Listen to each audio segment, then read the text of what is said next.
tukitoka hapo High Court declare the new university funding model unconstitutional. So do you think this is going to hold for long? Because of course according to me nimekuwa nikisema that the judiciary is an extended arm of the executive. The executive is doing everything. Unajua the judiciary is there to rubber stamp and the legislature is there to rubber stamp. So High Court declare the new university funding model unconstitutional. All go through HELB Yeah, I went through HELB. Yes. HELB yenyu ilikuwa dongapi? Nilikuwa napewa 30,000 per semester, 60,000 per year. Oh, okay.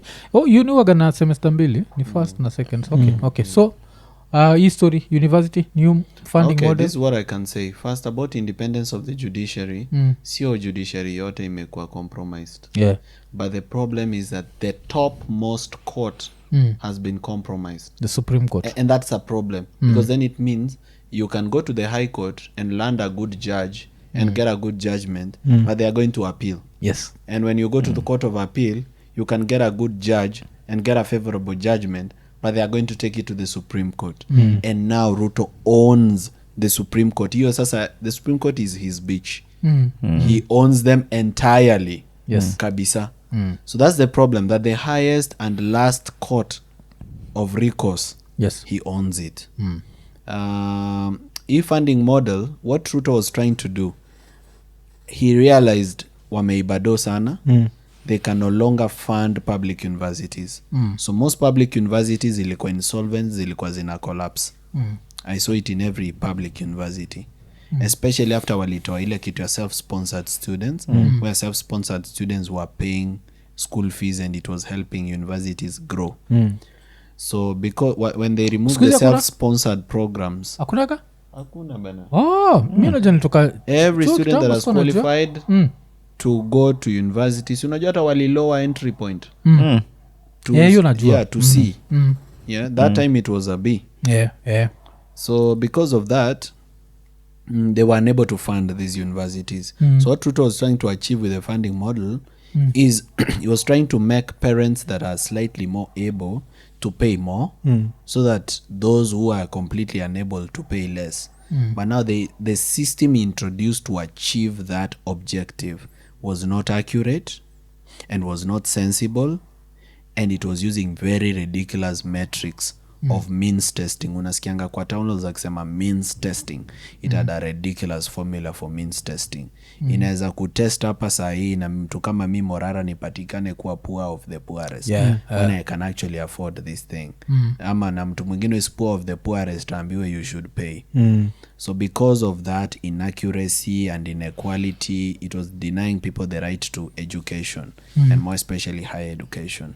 And that is why it has been, cancelled by the courts. So we wait to see what else he'll come up with. Ruto is like a magician. He always has something in his bag. So kama ametoa hii anaona hamcheki na hambambiki, he's going to remove another trick out of the bag. Hata Adani, he's still going to try something else. Yes. So Ruto is consistent with his lies, and this is something I even tell my team all the time. I tell them, we hate Ruto, but there's one thing we can learn from this guy. He is consistent. When he tells a lie, he tells it so confidently and repeatedly until we doubt our truth. Until we are like, wait, what if he has a point?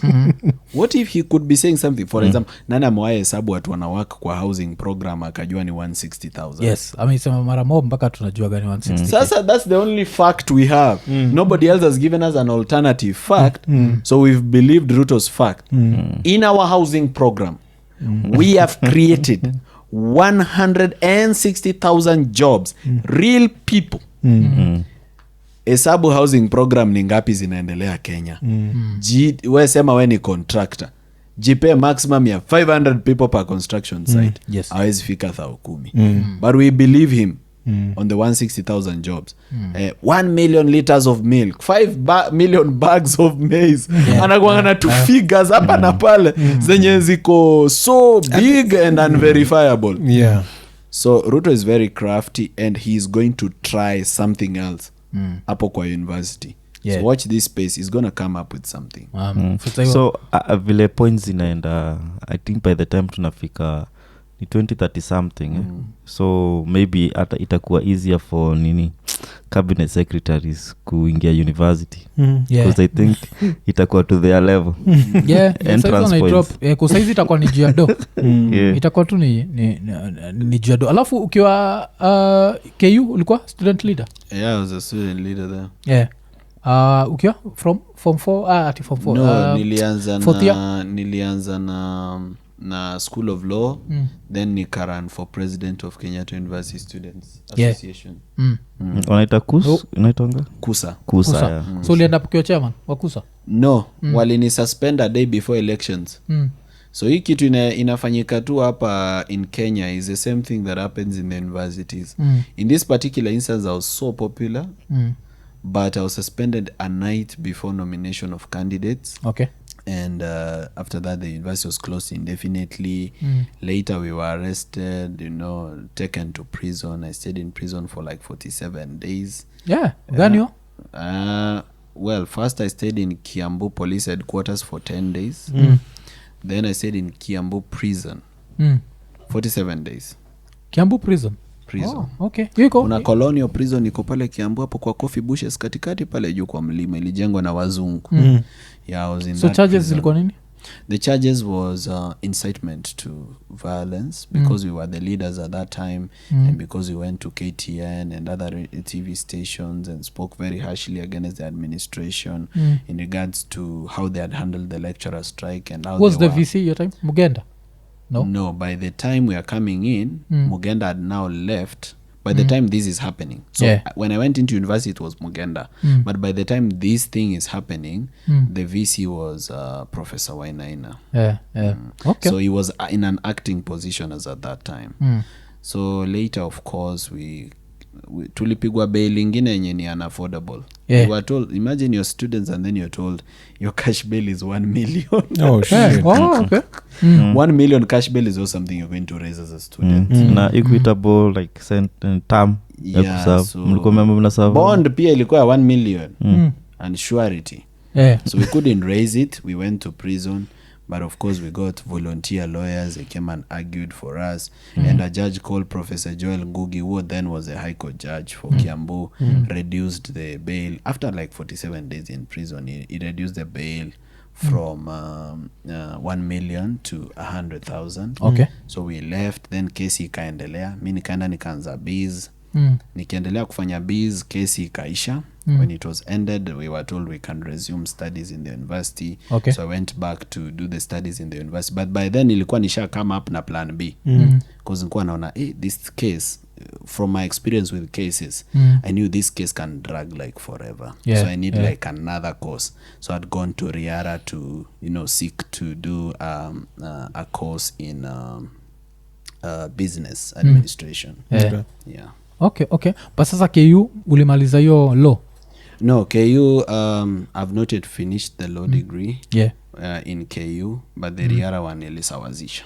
Oh, okay. Which, that's the way it's supposed to be. So, to now, tuangalia 2027, yes? Yeah. 2027, the youthful people that are there kuko na wewe. Alafu kuna, nimecheki pia Babu wameshikana na Didi Nyoro. What would happen if they approached you? Babu within Ndindi Nyoro, no, I think that's propaganda. Babu is running for governor Nairobi. Yeah. Ndindi Nyoro wants to be, I think, governor Muranga. Yeah. Oh, so they're not going for the top seat? No. Yeah. Babu is running for governor in Muranga and Ndindi Nyoro in Nairobi, and Ndindi Nyoro, I think, is targeting Muranga. Yeah, okay. And then still talking of the resistance, yes?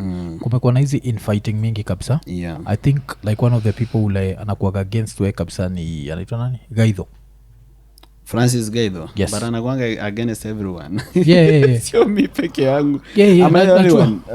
Najua ni wewe, Boniface Mwangi, and whatever. So una feel chances za 2027 bado ziko? Because I feel like there's so much infighting that... No. You see, the thing is this, first, kuna many limbs to this thing. One, kuna issue ya the young people being divided or the attempt to divide young people along tribal lines. Yes. So utapata mtu kama Caswell, he'll drop out of the movement to go and join ODM. Yes. Because he feels that is the party that is going to be relevant for the position he wants to run for in Migori. Yes. So that takes away some power or some, some useful voices from the movement. Yes. Then there is also the issue of government buying off people. Because one characteristic of younger people is that these people are struggling. Some of them don't have jobs. Some of them don't have stable businesses. So they need this money. So if government is going to give them money, you find they will, want to work with government. And Ruto is so crafty to the extent that when he buys you, you don't have to support him. Yes. You can continue opposing him until such a time that he will need your support, then you will now consolidate it back to him. Oh, okay. Yeah. Yeah. So Ruto is that guy who can find you to just continue opposing him. You just invest. Uepeleke pole pole. Ruto nipigie simu. Yeah. and I've seen him. I've had, government they've used proxies to approach me a lot. So I get to hear what they're thinking is. So there's also that problem of people being bought. Then there's also the issue of Itumbi. This guy has a whole, what should I call it, digital highway of bloggers. Akona bloggers kama 100 wanalipwa do, wanaketi blog the whole day, and each blogger has like 10 accounts. So these are 1,000 people online blogging every day. So if they shift hate your way, so the first thing is they pretend to be among you. They sound like genuine voices of the movement. Then they just deplatform and cancel and do what.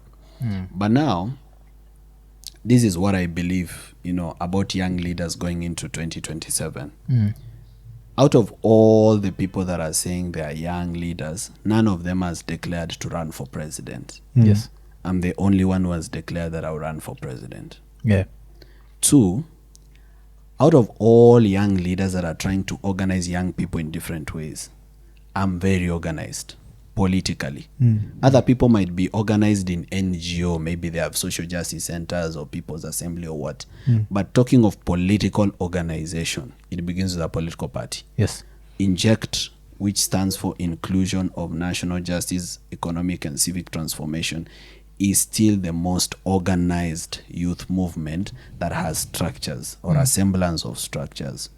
So on that limb, we are ahead of the game.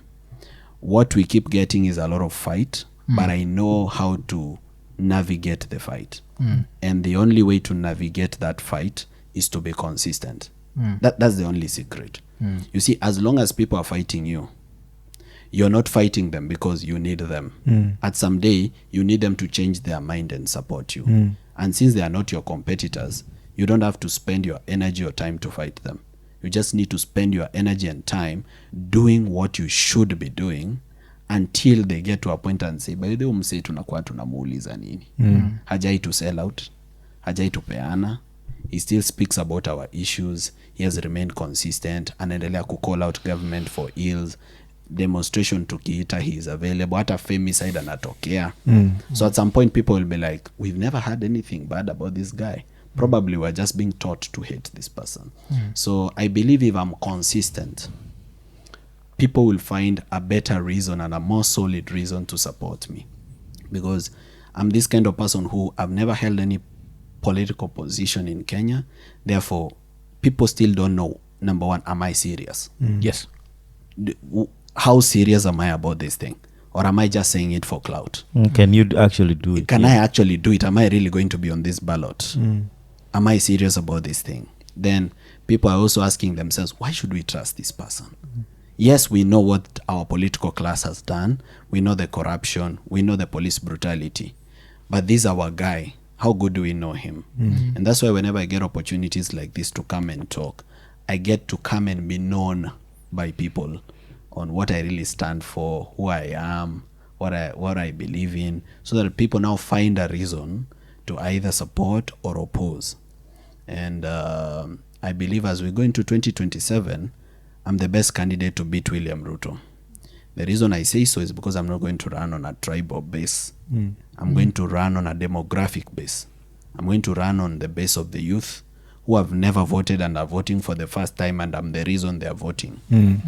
In Kenya, we've never had like a strong, youthful candidate running for president. So nobody can purport to know or politically analyze how the campaign might be. Yes. Hakuna mtu anaweza sema ati itatokea hivi, ya ule ilikuanga hivi, ya ule ilikuwa hivi. We can judge from history. Itakuwa hivi. It's happening for the first time in history. So it's going to be late, very late, because the president will have nothing to say about me and I'll have everything to say about him.